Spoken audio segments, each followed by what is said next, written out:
A atribuição das licenças depende da área de jurisdição. Por exemplo, as licenças para um escolar que queira exercer sua atividade apenas no município de Maputo, essas licenças podem ser atribuídas ao nível do município. Mas quando o proprietário pretende, não é, sair desta área de jurisdição, já não pode ser o município a atribuir esta licença, deve ser a direção de transportes. Então, dependendo daquilo que é a distância, dependendo dos locais de preferência, não é? Ou seja, os locais de atuação desse escolar, ele poderá dirigir-se ao município, se for na área de jurisdição do município de Maputo, e se for fora, não é? Deverá dirigir-se à direção de transportes. Percebido. Sim. Quais são as subdivisões dos transportes particulares e públicos?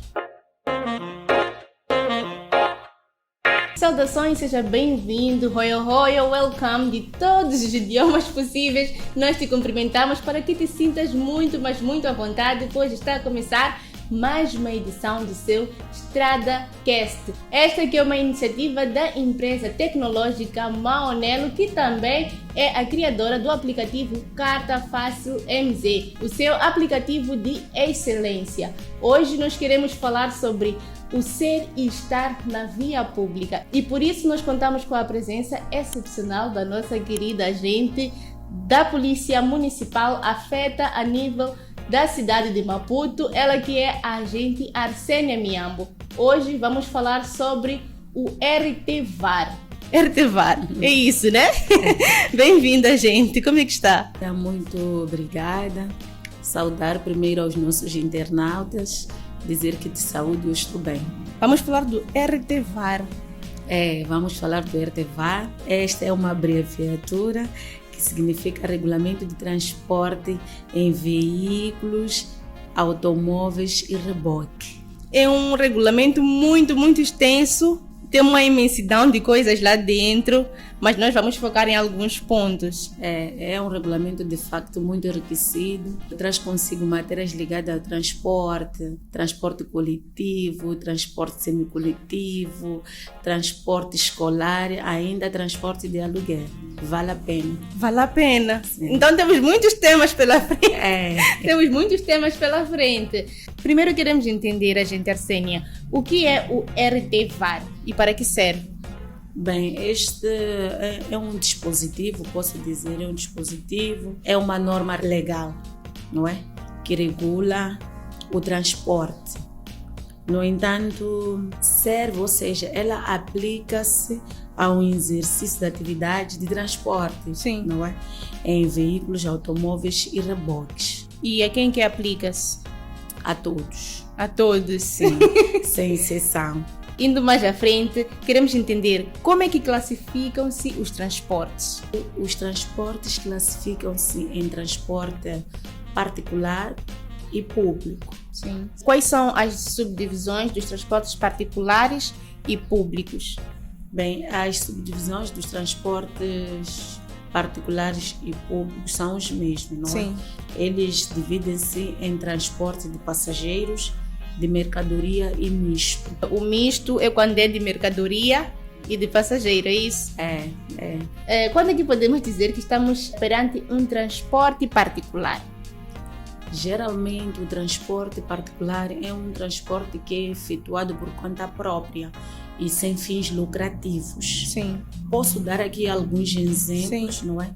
Do transporte, por exemplo, que é efetuado pelos hotéis para os seus hóspedes. Esse tipo de transporte não tem fim lucrativo.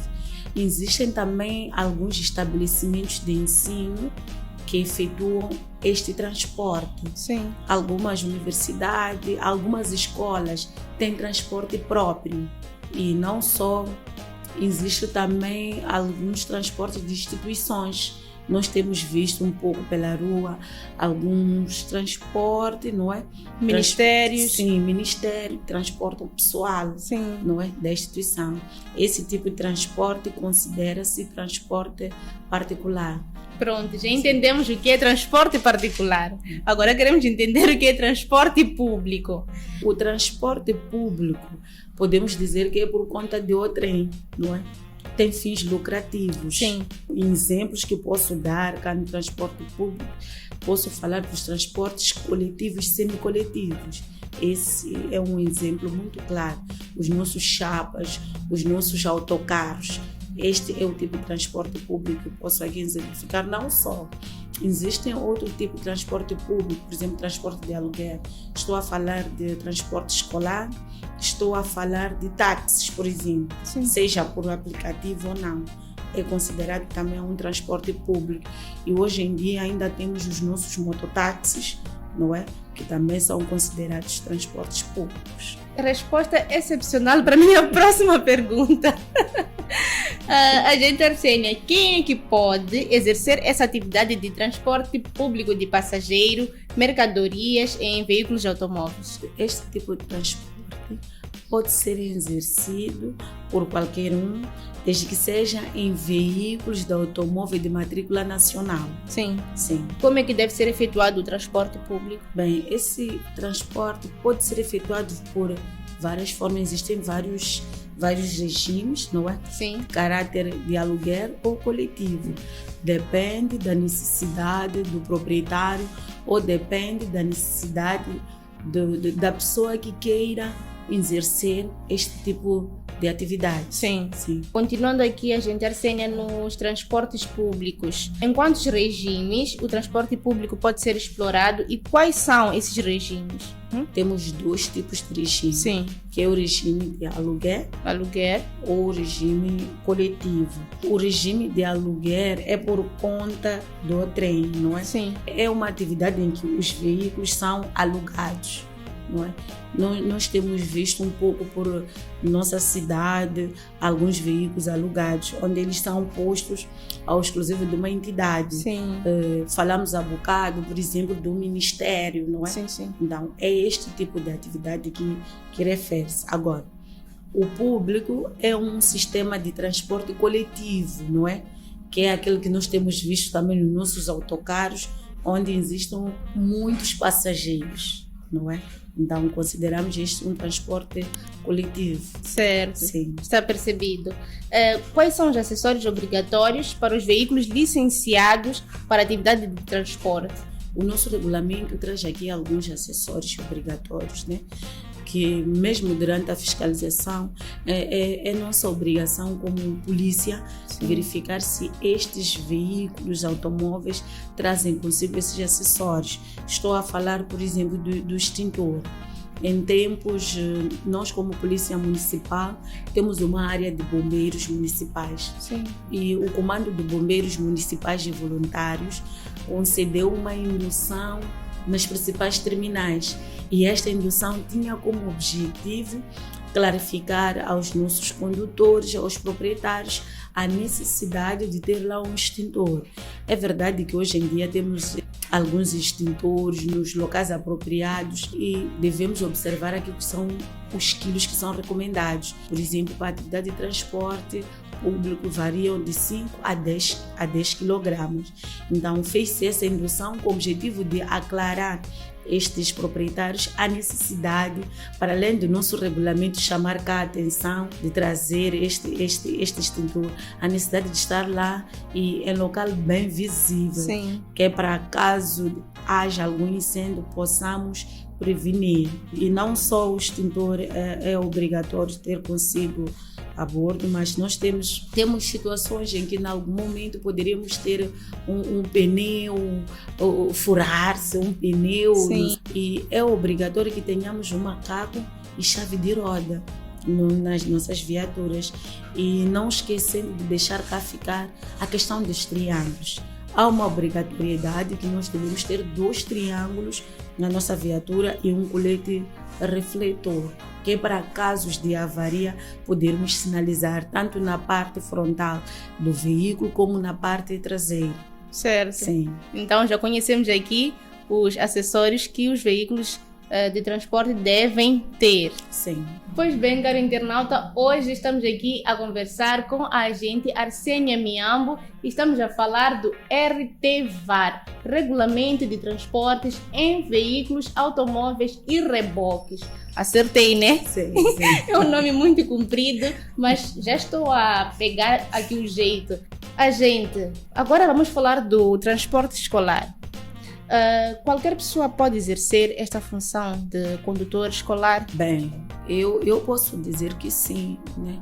O nosso regulamento abre espaço para que qualquer pessoa possa exercer esta atividade, Sim. desde que esteja licenciado, porque é preciso perceber que há necessidade de ter uma licença no transporte escolar. Agora, em relação ao condutor, ele deve ter a carta com a categoria de serviços públicos, porque é uma atividade coletiva, é uma atividade de transporte público, como referenciamos. A gente esteve aqui a falar sobre licenciamento. Como é que deve ser feito esse licenciamento para poder exercer a função de condutor escolar? Bem, o licenciamento deve ser feito mediante o requerimento, não é? A entidade competente. Sim. O proprietário deve manifestar interesse. No entanto, existem outros documentos que podem se associar a este regulamento. Falo, por exemplo, da questão das cópias do livrete e título de propriedade. Falo, por exemplo, da questão da ficha de expensão de veículos.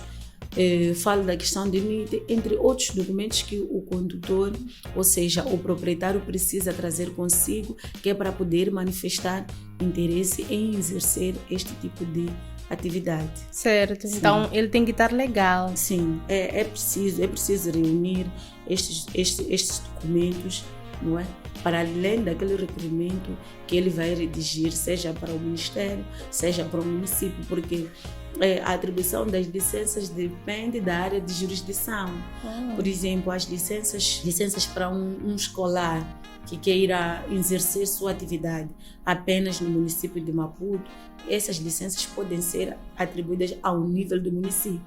Mas quando o proprietário pretende, não é, sair desta área de jurisdição, já não pode ser o município a atribuir esta licença, deve ser a direção de transportes. Então, dependendo daquilo que é a distância, dependendo dos locais de preferência, não é? Ou seja, os locais de atuação desse escolar, ele poderá dirigir-se ao município, se for na área de jurisdição do município de Maputo, e se for fora, não é? Deverá dirigir-se à direção de transportes. Percebido. Sim. Agente Arsênia, como é que devem estar caracterizados os veículos de transporte escolar? Bem, há uma obrigatoriedade no nosso RTVAR em que o nosso transporte escolar deve estar pintado em toda a extensão de cor amarela, não é? É de fácil identificação. E para os escolares já licenciados, eles têm a obrigatoriedade de colocar um número de licença. Geralmente o número de licença pode ser colocado numa chapa, no interior da viatura, colocado no vidro para-brisa, ou pode-se escrever na porta. Sim. Não é? Na porta, que é para perceber que esta viatura já está licenciada. Infelizmente temos tido muitas situações de alguns proprietários, alguns condutores que não estão habilitados, não estão licenciados, e para essas situações eu até quero convidar os nossos munícipes a denunciar situações similares e também chamar a atenção aos pais encarregados de educação. Sim. Não é? Porque há uma obrigatoriedade que eles não estão a cumprir. Naturalmente, o seu filho está a andar numa carinha que não está identificada, não está pintada em toda a extensão. Então, é preciso que o pai conheça a carinha da criança e converse com o proprietário também e sensibilizar, do modo a regularizar. Queria frisar aqui que no ato da atribuição das licenças, faz-se uma vistoria, que é para verificar aquilo que são as condições, não é, do Sim. veículo. Daí que a entidade licenciadora, ela esclarece de como é que deve estar o veículo. Há uma obrigatoriedade de pintar o veículo amarelo, que é para facilitar a identificação. Então, Sim. a cor amarela não é parcial, é a 100%. É que nós costumamos ver carros que é uma parte ou uma barra amarela, Então tem que ser 100% amarelo. Agora, me vem uma questão aqui, a gente assim, aquela palavra que escrevem atrás, escolar, é obrigatório? Sim, é obrigatório colocar lá. É a faixa de identificação. Certo. Era antes de eu terminar os atos obrigatórios. Que bom. Sim, mas é obrigatório colocar lá a faixa de identificação. E a faixa de identificação deve ser colocada com letras pretas. É por isso que aparece o amarelo e depois vemos a faixa de cor preta. Sim. Okay. A semelhança do que acontece nos transportes coletivos de passageiros, Sim. não é? Ter faixas de identificação, que é para permitir a identificação do munícipe. E logo é fácil saber que não, este meu transporte é amarelo e tem uma faixa, significa que é transporte escolar. Sim. É mais para identificação. Então é bom estar mesmo legal, cumprir com tudo. É sempre bom. Sim, Sempre sim. bom. Quanto à lotação desse tipo de veículo, como é que ela deve ser feita? Bem, neste tipo de veículo, cada lugar deve corresponder uma criança, não é? Sim.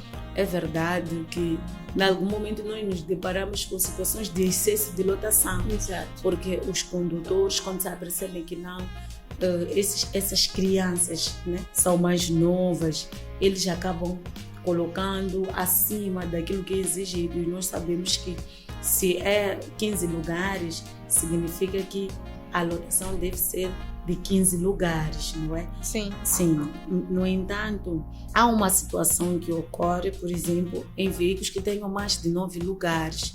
Por exemplo, para crianças que são menores de 12 anos, eles não podem ser colocados no primeiro banco. Nós temos reparado que, em algum momento, há uma mistura de crianças com os alunos um pouco mais velhos. Todas as crianças menores de 12 anos não podem estar no banco traseiro do motorista. É mesmo uma questão de segurança. Sim. Sim. Muito bom saber. E quais são as obrigações do condutor do transporte escolar na hora da tomada e da largada dessas crianças? Há uma obrigatoriedade dos condutores encostarem o mais possível, não é, à esquerda, porque é para poderem tomar e largar as crianças. Sim. Por uma questão mesmo de segurança. Em alguns estabelecimentos, por exemplo, de ensino, nós temos lá um recinto. Até é mais prático ocuparmos o recinto escolar, que é para podermos tomar as crianças. É verdade que temos também alguns estabelecimentos que não têm esses espaços adequados ou demarcados, porque aí é obrigatório mesmo e o nosso regulamento traz isso, em que o transporte escolar deve ter um vigilante. Então, será este vigilante que vai auxiliar as crianças, tanto para a tomada como para largar as crianças. Certo. Sim. E no caso de portas e janelas, essa é uma parte interessante porque criança é criança e pode querer brincar com tudo. Como é que deve ser o manuseio das portas e janelas? E quem é que deve fazer esse manuseio? Bem, o nosso instrumento legal, em termos de manuseio de portas e janelas, ela atribui essa responsabilidade ao vigilante. Não é? Nós temos o vigilante é que deve fazer. No entanto, há uma necessidade de todo proprietário travar as janelas, porque podem acontecer situações em que as crianças abrem a janela e tiram o braço fora. Sim. É por isso mesmo que há necessidade de travar. No entanto, a obrigatoriedade de travar é até 1/3, com a exceção do vidro do condutor, que devem estar travados. E é importante mesmo, isto eu quero referenciar, que os nossos escolares tenham lá um vigilante, que é para a questão de controle da criança. Mesmo questões de segurança, não é? Porque o vigilante é alguém que zela pelas crianças. Exato. Na carinha escolar. Então, este novo instrumento trouxe-nos esta inovação da obrigatoriedade de termos lá um vigilante. Pois é, hoje estamos a falar sobre o regulamento de transportes em veículos, automóveis e reboques. Estamos aqui a conversar com a agente Arsênia Miambo. Já sabemos que os transportes públicos devem ter, sim, os seus acessórios de forma obrigatória, como o caso do extintor, refletores, triângulos e por aí vai. estávamos aqui também a falar sobre o transporte escolar e as suas obrigatoriedades. Para si que quer começar talvez com essa atividade, este tema é mesmo para si. E a gente, Arsênia, estava aqui a falar sobre vigilantes ou mesmo que acompanhantes, certo? É verdade. Disse que tem que ter um vigilante, neste caso é um adulto que deve estar lá para zelar pela segurança dessas crianças. Há exceções em que deve-se ter mais que um vigilante? Bem, existem exceções sim, para aqueles veículos que tenham 2 pisos. Ou seja, tem uma entrada, tem uma saída, que em algum momento podem ser usados os 2 pisos. Sim. Há uma obrigatoriedade.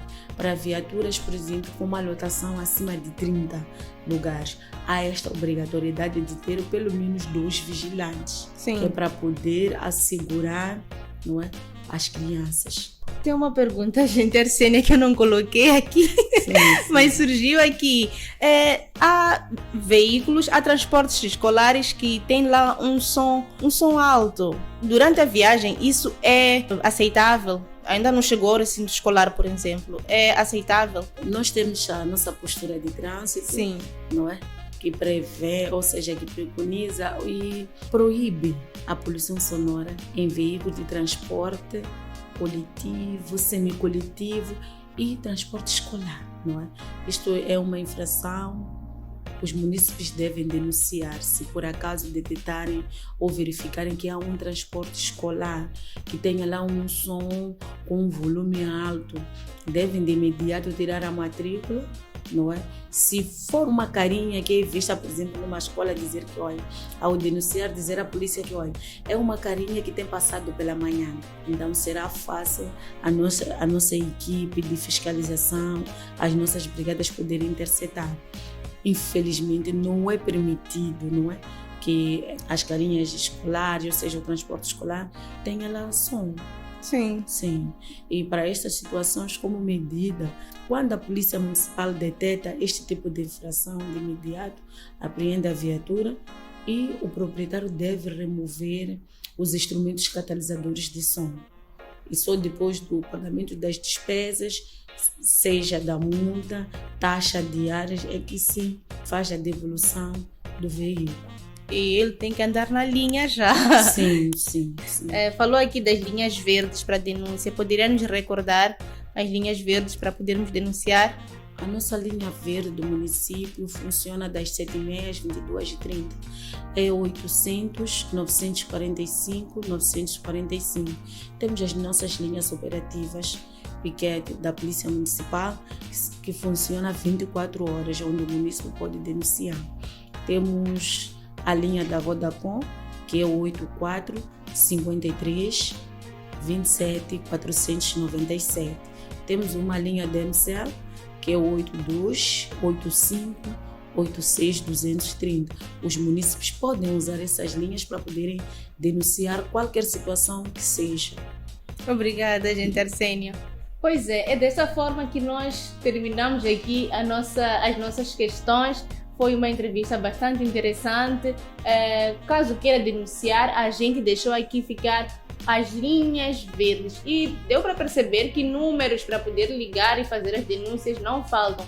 Se não estiver ocupado, tenta no outro, não tem problema. Essas linhas vão estar disponíveis aqui no nosso rodapé, para que você possa colocar no seu celular e gravar para qualquer eventualidade. Hoje nós estivemos a falar sobre o regulamento de transportes em veículos automóveis e reboques. Demos mais atenção aos veículos, aos transportes públicos, particulares e também ao transporte escolar. Queremos desde já agradecer a nossa agente Arsênia Miambo, ela que é Polícia Municipal a nível da cidade de Maputo. Desde já queremos pedir a ela as últimas considerações sobre este tema e talvez algo que deixamos aqui escapar.